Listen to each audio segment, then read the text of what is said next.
Fizotrany fifampiresahana moa zany a dia nisy a famelabelarana ara-teknika zany a sy ny toetetra zava-misy sy ny zavatra hitranga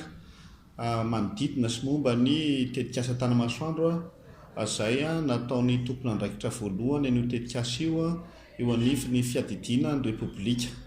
Nanazava izy a ny antonantony a mahatonga ny fiadidiana ny repoblika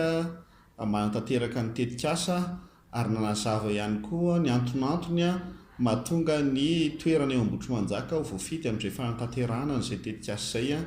sy ny zavatra tia ny fanjakana ao tanterahana eo amin'io toerana io a ary indrindrandrindra ihany koa no mety ho fandraisana andraikitry ny fanjakana manodidina ny tetikasa tanamasoandro zany a na eo amin'ny fifandraisana miaraka amponina indrindrandrindra zany a ny fanomezana tombontsoa ny olona eny fotony.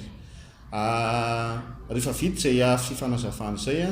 dia nipetraka moa zany ny ady hevitra ny fametrahana fanontaniana ny fanakalozana ka isan'ny zavatra notsindry ny firaisamonim-pirenena betsaka zany a indrindrandrindra ny avy eo amin'ny hetsika roy a ny fahazoana mahazo an'ireo atotam-baovao na ireo document teknika rehetrarehetra izay a mandrakitra ny tanamasoandro na io a ny tena antony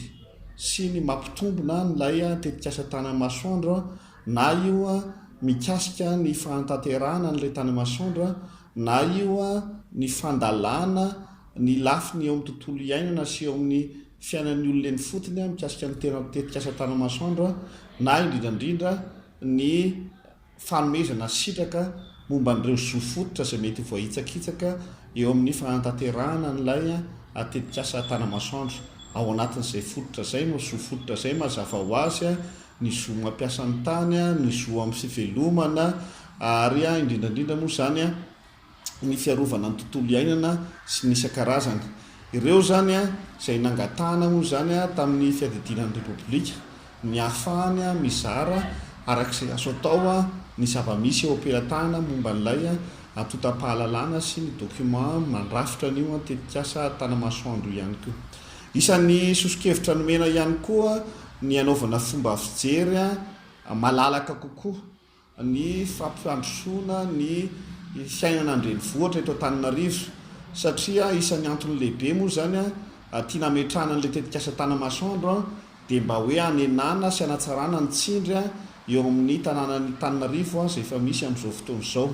Nefany ohatran'ny tsy ampy izay fijerena an'ireo tanàna ny Antananarivo izay tsy voakasika amin'ny vatan'ny tanamasoandro izay na ireo commune izay manodidina ny tanamasoandro ihany fa tsy ao anatin'ny tanamasoandro satria raha tsy jerena miaraka zany ataontsika hoe manana vision systémique amin'ny fomba fampivoarana ny tanàna sy amin'ny fampivoarana ny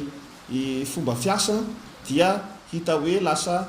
tsy tena hamahan'ny olana momba ny Antananarivo akory ilay tanàna vaovao izay tia napetraka. Eo mazava ho azy ny jerena an'ireo azo atao amin'ireo toerana izay malalaka manodidina ny Antananarivo tokony miara-jerena daholo zany fa tsy manao fomba fijery mihidy be eo amin'ny tanamasoandro fotsiny ny fitondrana. Zay zany isan'ny sosokevitra nomeny taty amin'ny firaisamonim-pirenena dia atao mihetsika roy mbola mitohy moa zany ny fanakalozan-kevitra sy ny ady-hevitra ary ny fanaika fa ilaina ny fanakalozana sy ny ady-hevitra ohatran'izay dia mivoatra araka an'izay zany ny fomba fiasa dia manantena zany fa mbola isy ny fanakalozana isy ny ady-hevitra ary mbola vonona ny aino ny olom-pirenena sy ny firaisamonim-pirenena hatrany ny fitondram-panjakana mba ahafahana tena mitondra fampandrosoana maharitra eto Antananarivo ary ahafahana tena mitondra fampandrosoana maharitra sy mirindra eto Madagasikara. Nisy an'ireo atotam-pahalalana zany ny document izay efa nizaraina toy ny fanadidiana momba ny mapety na tsy mapety azy amin'ny tontolo iainana na ny fiantraikan'ny ratsy amin'ny tontolo iainana mety hitranga amin'ilay tetikasa na ihany koa ireo paikady mety amin'ny raha-toerana amin'ny olona izay voakasika amin'ny vantana momba n'ilay tetikasa. Rehefa tena nojerevana aty amin'ny firaisamonim-pirenena rehefa n'ireo document reo na ireo atotam-pahalalana reo dia ohatran'ny hoe mbola tsy ampy ihany ary mbola tsy manaraka ny fenitra tokony hotana tanterahana ny tetikasa goavana ohatrany tia tetikasa tanamasoandro ty ka izay zany a nisany a natonga anay hoe tsara ihany a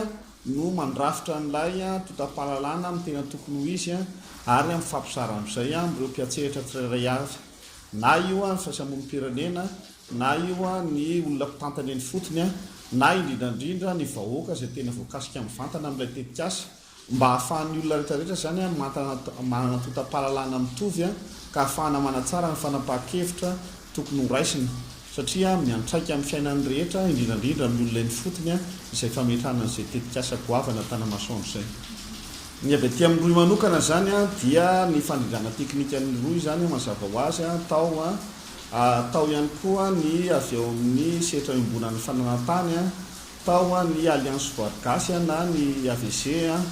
atao a ny FVTM na ny fikambanan'ny vehivavy tatsapamokatra eto Madagasikara atao a ny avy eo amin'ny BIMTT a birao ifotony amin'ny sahana ny tatsaha ary atao a ny avy eo amin'ny CCOC zany a izay mandraikitra ny resaka teti-bola-panjakana atao ihany koa zany a mazava ho azy a ny avy eo amin'ny tafy miahavo a izay tambajotra ny mpitantana ny anarena vajonary eny fotony a ary a ny tambajotra maro izay miaraka amin'ny resaka zolombelona hafa koa moa zany a misy tao anatin'izay a ady hevitra izay